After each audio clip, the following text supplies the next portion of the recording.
안녕하세요. 김창환입니다.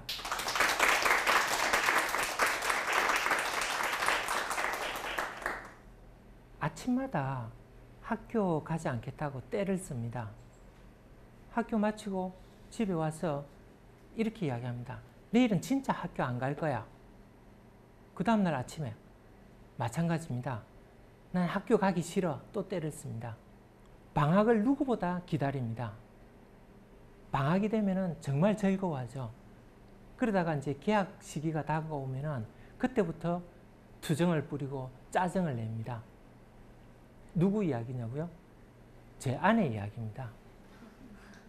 교편 생활을 하는 제 아내가 학교 가기 싫어서 떼를 쓰죠. 정작 애들은 정말 학교 재밌어 하죠. 학교 가면 친구들도 있고 공부는 못하지만은 즐겁게 놀 수가 있으니까 애들은 학교 가는 거 좋아하는데 굉장히 싫어하죠. 저도 학교 가는 걸 좀 싫어했는데요. 근데 선생님은 굉장히 즐거운 줄 알았어요. 근데 정작 결혼해서 아내를 보니까 선생님도 학교 가는 게 정말 싫구나, 싫은가 보다 하고 이제 알게 됐던 거죠. 1편에서는 우리가 4차 산업혁명과 그리고 그 4차 산업혁명의 세 가지 특징이 있었죠. 생산 방식의 변화, 시장 질서의 변화, 그리고 고객 가치, VC의 재구성, 이 세 가지를 가지고 시장 질서의 변화에 맞춘 취업 전략을 한번 말씀을 드렸습니다. 2편에서는 고객 가치의 재구성에서는 좀 더 예화를 많이 드리고 그리고 재미나게 한번 구성을 해봤습니다. 고객 가치의 재구성에 맞춘 취업 전략을 한번 알아보도록 하겠습니다. 첫 번째, 가치 사슬의 파괴입니다. 가치 사슬의 파괴.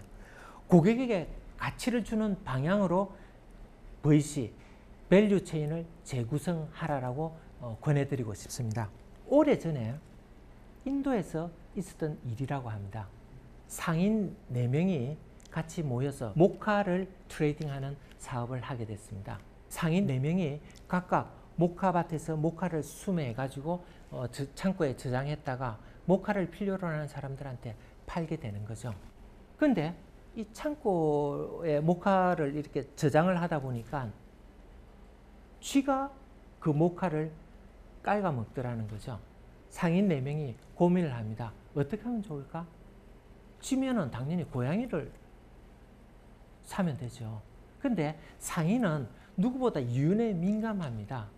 그래서 4사람 중에 한 사람이 사기에는 내가 왜 그 손해를 보는데 하겠죠. 그래서 이제 고양이를 한 마리 사는데 그 고양이의 소유권은 상인 4명이 각각 나눠서 하자라고 결정을 보게 됩니다. 어느 날 그 고양이가 이렇게 놀다가 오른쪽 앞 다리를 다쳐버린 거죠. 건강한 새 다리의 주인이 다친 다리의 주인들은 이렇게 이야기합니다. 야, 그게 네 소유의 다리가 다쳤으니까 치료비는 난 잘 모르겠다. 너가 책임지고 고쳐 하고 다 미뤄버립니다. 그러자 다친 다리의 주인인 그 상인은 정성껏 그 고양이를 치료를 하죠. 빨리 나으라고 기름 붕대를 감아줍니다. 그런데 그날 저녁 그 고양이가 따뜻한 난로 옆에서 자다가 난로의 불이 그 기름 붕대에 옮겨 붙어버렸죠. 놀란 고양이가 천방지축 여기 갔다가 저기 갔다가 막 뛰어다니면서 창고에 보관되어 있던 쏨을 다 태워버립니다. 당연히 나머지 세 상인들이 다친 다리의 주인인 상인에게 손해배상 청구 소송을 걸은 거죠. 네 소유의 다친 다리의 기름 붕대 때문에 불이 옮겨 붙었으니까 우리 손해액을 너가 다 변상해 줘야 돼. 판결날이 왔습니다.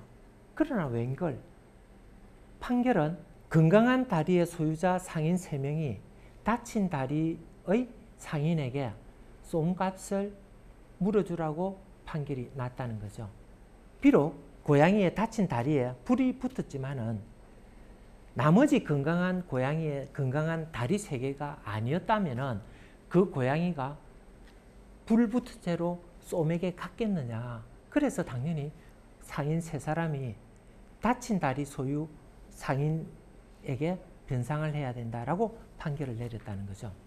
우리가 통상 보통 어떤 문제가 생겼을 때 자기 중심적인 예리한 시각으로 남을 비판을 하더라는 이야기죠. 그런데 실상은 어떻습니까? 상대방에게 티를 찾으려는 사람들 중에는 대부분 자기 자신에게는 더 큰 잘못, 더 큰 어떤 문제점을 가지고 있다는 것을 비판적으로 이야기하고 있습니다. 보시 자동차가 있습니다. 보통 자동차나 아니면은 기계 공구의 세계적인 글로벌 메이커죠.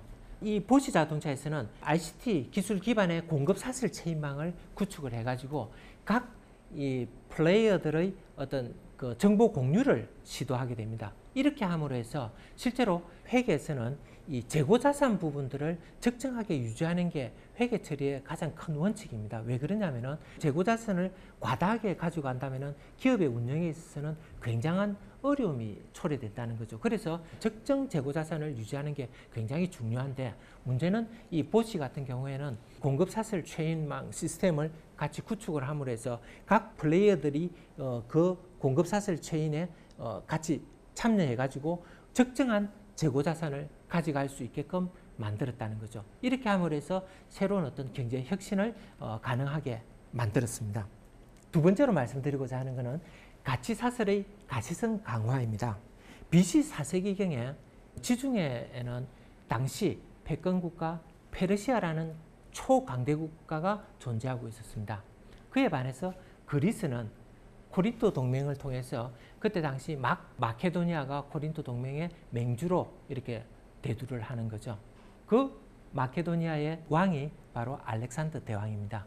근데 코린토 동맹의 패권을 장악하면서 알렉산더는 동방 정책을 시도하게 되는 거죠. 필연적으로 그렇게 되면은 페르시아와 경합을 벌일 수밖에 없습니다. 근데 그때 당시 병력 수만 놓고 봤을 때는 페르시아 군대의 10분의 1이 그리스 군이었다는 거죠. 그러나 마지막 이수스 전투라고 그러는데요. 결국은 페르시아의 다리우스 대왕은 쫓겨 도망가다가 자기 부하에게 이렇게 암살되는 그런 비운을 맞게 되기도 합니다. 알렉산더 대왕이 승리할 수 있었던 비결이 하나가 있습니다. 그게 뭐냐면요. 알렉산더 대왕이 그때 당시 했던 병진 전술이 바로 팔랑크스 전술이었습니다. 당시 페르시아 군대와 그리고 그리스 군대가 전장에서 마주보고 있습니다. 전장에서 마주한 페르시아 군대와 그리스 군대의 가장 큰 차이가 하나가 있었습니다. 그게 뭐냐면요. 방패에서의 차이입니다. 창으로부터 자기 자신의 몸을 보호하기 위해서 방패를 사용을 하는데, 페르시아 군대의 병사들은 방패를 가지고 자기 자신의 온몸만 가리더라는 거죠. 그러나 그리스 군대의 병사는 방패를 가지고 방패의 반을 가지고 자기 자신의 왼쪽을 가립니다. 그러면 그 방패의 나머지 반은 자기 옆에 있는 자신의 동료의 몸의 오른쪽의 반을 가리더라는 거죠. 자, 그러면 저의 오른쪽 반은 어떻게 되나요? 당연히 제 오른쪽에 있는 병사의 방패로 제 몸을 가리는 거죠. 자, 그런데 여러분들 한번 상상을 한번 해보시죠. 죽음과 삶이 공존하는 전장에서 두렵죠. 자기 자신의 죽음에 대해서. 그 순간은 집에 두고 온 자기 사랑하는 아내와 또는 자식들 얼굴, 아니면은 자기 자신을 낳아주신 부모님 얼굴도 생각나면서 정말 죽음에 대한 공포가 엄청나게 올라갑니다.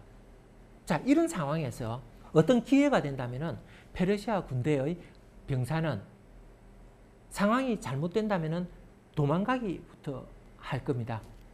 세상에서 가장 소중한 게 바로 내 목숨이니까요. 그러나 그리스 병사의 경우는 어떨까요? 자기 자신이 방패를 버리고 도망을 간다면은 자기 자신을 믿고 같이 전쟁에 참여한 내 동료는 어떻게 되나요? 결국은 내가 방패를 버림으로 해서 내 동료의 생명의 반은 적군의 활과 칼과 창 앞에 노출이 되더라는 거죠. 그러니까 버릴 수가 없는 거죠. 뒤돌아 칠래야 칠 수가 없는 거죠. 물론 자기 자신의 생명도 소중합니다. 하지만 자기 자신을 믿고 사랑하는 자기 동료의 죽음도 결국 간과할 수가 없다는 거죠. 마찬가지입니다. 마찬가지로 내 옆에 있는 동료를 믿기 때문에 이 동료가 도망가지 않으리라는 믿음 때문에 나도 내 생명을 보존할 수가 있다는 거죠. 자, 이런 상황에서 이수스 벌판에서 페르시아 군대와 그리스 군대가 마주하게 됐습니다. 전쟁의 결과는 어떻게 됐을까요? 비록 병력 수에 있어서는 10배의 병사가 페르시아 군대가 더 많았지만은 결국은 그 전쟁의 승리는 그리스군에게로 돌아갈 수밖에 없었다는 겁니다. 미국의 로컬 모터스라는 자동차 회사가 있습니다. 이 3D로 이 소비자가 원하는 대로 자동차를 디자인해 가지고 생산하는 소비자 맞춤 자동차 생산 회사입니다. 근데 이 회사가 정말 승승장구를 하는 거죠. 이 로컬 모터스는 자동차의 전체적인 어떤 그 디자인이라든지 아니면은 그 사양이라든지 스펙 부분을 오픈 소스 방식으로 생산을 합니다. 보통 자동차 회사들 같은 경우에는요, 그 자동차 브랜드를 하나 개발을 하기 위해서는 엄청난 돈과 노력이 투여가 돼야 됩니다. 그럼에도 불구하고 이 로컬 모터스 같은 경우에는 그 모든 소스를 오픈함으로 해서 오히려 생각지도 못했던 협력사 개발사들이 그 오픈 소스에 접속을 해서 자기네들이 적정한 가격에 그 납품할 수 있는 어떤 그런 제품들을 그 오픈 소스 사이트에 다 올려가지고 제품을 생산을 하게 되는 거죠. 이렇게 함으로써 서로 윈윈하는 어떤 그런 시스템을 구축하게 되었다는 것입니다. 마지막 세 번째입니다. 수요 공급을 직접 연결하는 플랫폼 비즈화를 권해드리고 싶습니다. 1815년 워털루에서 전쟁이 일어납니다. 그게 여러분들 그 유명한 나폴레옹의 몰락을 가져온 바로 워털루 전쟁입니다. 제가 유럽에 있을 때 워털루를 가볼 기회가 있었는데요. 이 프랑스에서 벨기에 탁 넘어가는 그 초입에 이 워털루라는 이 지방이 있습니다. 거기서 이제 전투가 일어났던 거죠. 이 워털루가 참 더 유명하게 된 이유 중에 하나가 아바라는 그 스웨덴 그룹의 노래에도 그 워털루라는 게 있었죠. 그래서 이제 그게 또 더 유명하게 됐는데요. 그 워털루에 가면은 너른 평원에 인공산이 있습니다. 높이는 제가 정확하게 기억이 안 나는데 그게 60m인가 하여튼 그런 걸로 알고 있습니다. 그 산 꼭대기에는 청동상이 있는데요. 워털루 전쟁이 끝나고 나서 나폴레옹의 몰락 그리고 워털루 전쟁에서 승리를 한 웰링턴 장군, 영국의 웰링턴 장군이 더 이상 유럽 대륙에서 이런 비참한 전쟁은 있어서는 안 되겠다라고 이야기를 하면서 그때 당시 전쟁에 사용됐던 총, 칼, 모든 무기의 쇠붙이를 다 수거해서 녹여가지고 청동 사자상을 만들었던 거죠. 그게 이제 워털루 산 정상, 인공산 정상에 이렇게 있습니다. 그 웰링턴 장군의 이야기입니다. 나폴레옹을 퇴폐시키고 웰링턴은 아주 기분 좋게 성전을 하게 되고 결국은 귀국을 하는 거죠. 나라 전체가 정말 이제 축제 분위기였습니다. 워털루 전쟁에 참전했던 병사들을 위로하는 차원에서 파티를 개최를 했답니다. 파티가 한참 무르익는 중에 웰링턴 장군이 담배 생각이 났더랍니다. 그때 당시는 이제 이런 시가렛이 안 나왔으니까 보통 파이프에서 이제 담배를 피웠던 거죠. 담배를 피우려고 파이프를 찾았습니다. 그랬더니 파이프가 안 보이는 거예요. 1시간 전에도 맛있게 담배를 한 대 태웠는데 그 파이프는 엘리자베스 여왕이 기념으로 준 아주 고급 파이프였답니다. 두리번 찾다 보니까 부관이 옆에서 이제 묻습니다. 아니 장군님 뭐 하세요? 그러자 웰링턴 장군이 이러죠. 담배 한 대 태우려고 파이프를 찾는데 파이프가 안 보이네. 그러자 부관이 이렇게 이야기합니다. 아니 장군님, 분명히 이 파티에 참석한 사람 중에 어떤 사람이 장군님의 파이프를 훔쳐가게 틀림없습니다.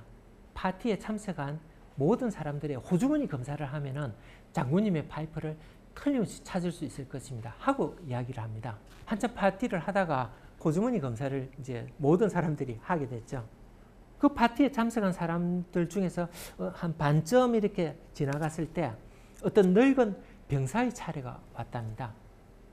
늙은 병사가 단호하게 거절을 합니다. 나는 그 명령에 따를 수가 없습니다. 하고 거절을 한 거죠. 다시 한번 부관이 명령을 합니다. 호주머니 다 끄집어내. 하고 이야기를 하자 또 한 번 단호하게 거절합니다. 결코 그 명령에 따를 수가 없습니다. 그러자 그 파티에 참석했던 사람들이 모든 사람들이 뒤에서 수근수근거리죠.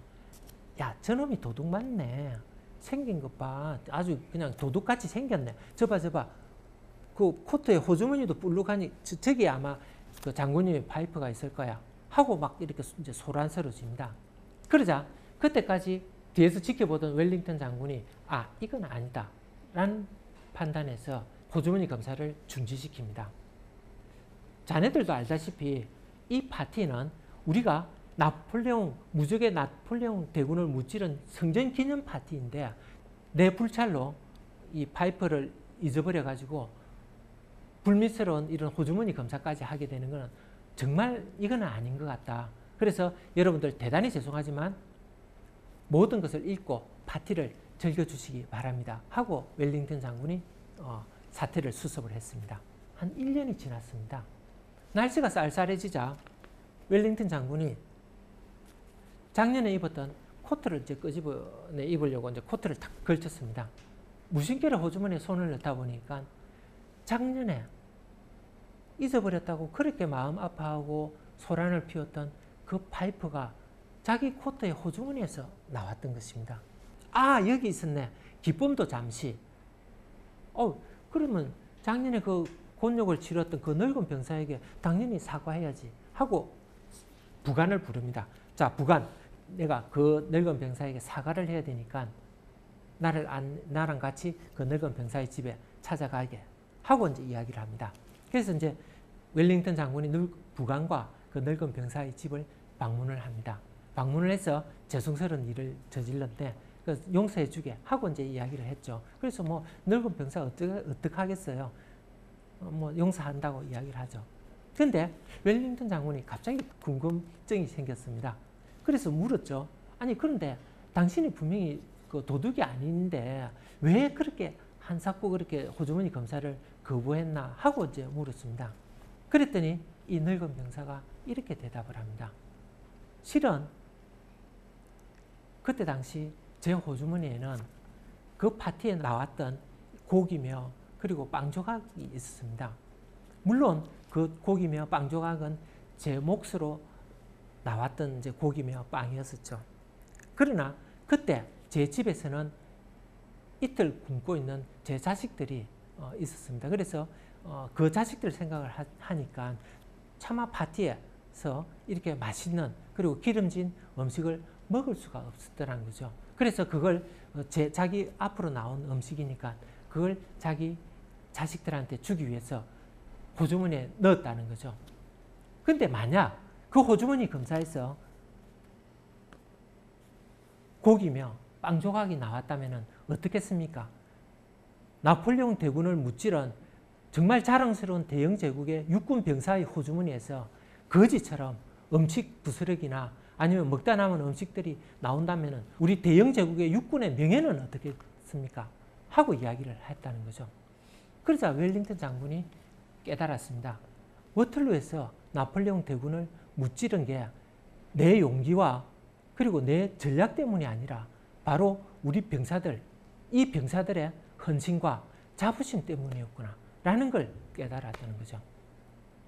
실제 이제 교환 작성을 하면서 테슬라 자동차를 말씀드리고자 이렇게 예화를 잡았습니다. 근데 어제 오늘 예화 각 신문에 테슬라 앨런 머스크 회장의 어떤 뭐 비행까지는 아닌데요. 원체 유명한 아주 혁신적인 회사다 보니까 앨런 머스크의 어떤 일거수일투족이 다 뉴스로 이렇게 나오는 것 같습니다. 어쨌든 이 테슬라 자동차의 경우에는 보통 자동차를 팔 때 그때만 실제로는 고객과의 어떤 관계 구축이라든지 이런 걸 많이 신경을 쓰잖아요. 자, 근데 테슬라 같은 경우에는 이 실제 자동차를 판매하는 것뿐만 아니고 자동차의 전 생애 주기, 그러니까 수명 주기라고 그러죠.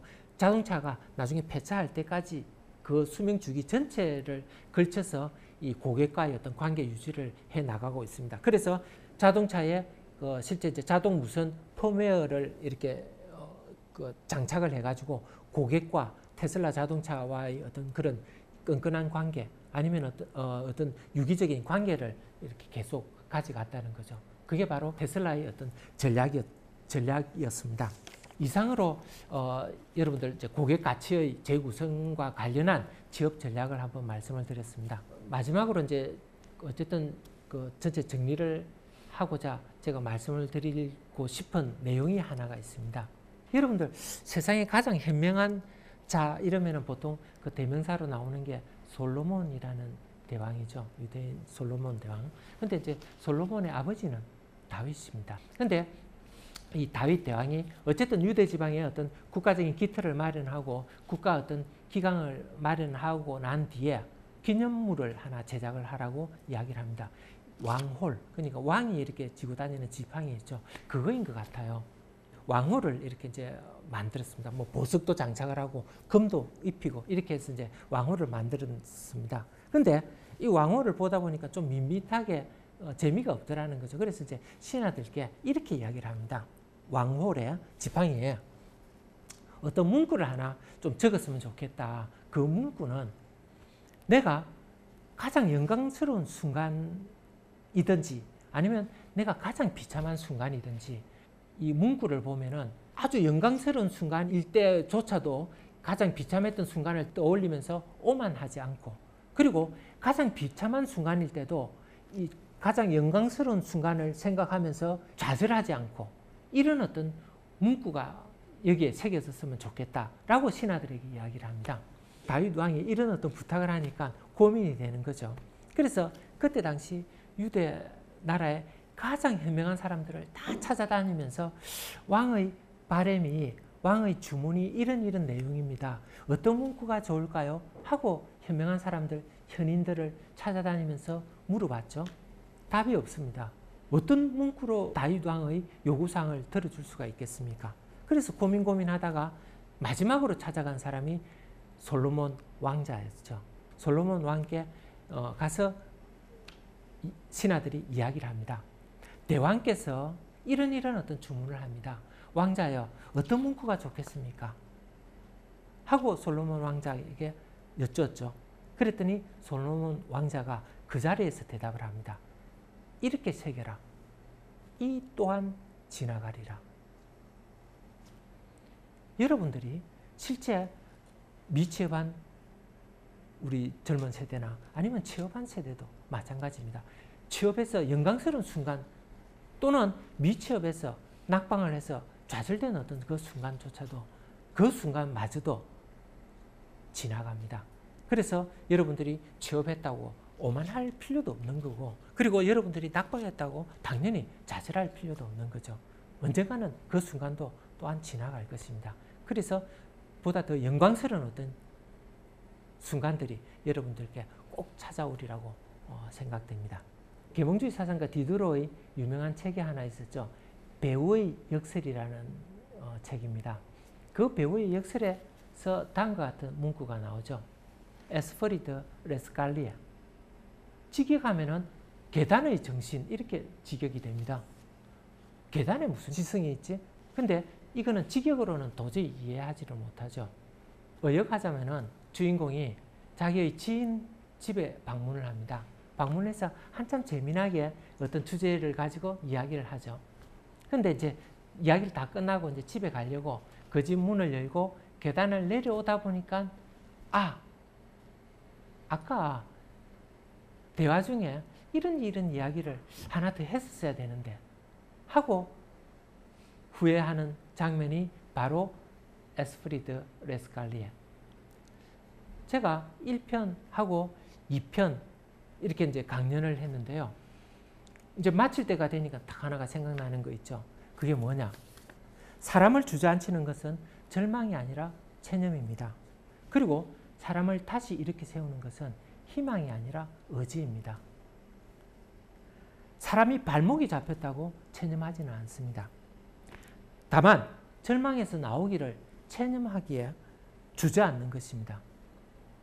사람을 나아가게 하는 것은 희망 그 자체가 아니라 나아가고자 하는 의지가 사람을 일으켜 세우고 나아가게 합니다. 여러분들이 혹시 뭐 미취업했다고, 물론 지금 미취업률이 엄청나게 높죠. 여러분들이 혹시 좌절하거나 또는 실망한다고 해서 거기서 체념해버리면 그거로서 끝입니다. 항상 희망을 찾고자 하는 의지가 여러분들을 다시 일으켜 세우고 그리고 또한 나아가게 합니다. 네, 이상입니다. 감사합니다.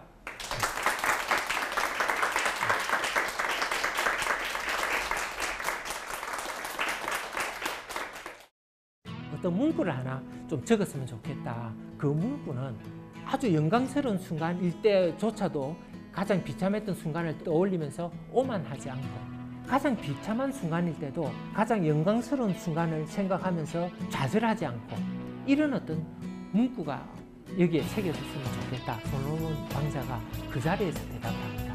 이렇게 새겨라. 이 또한 지나가리라.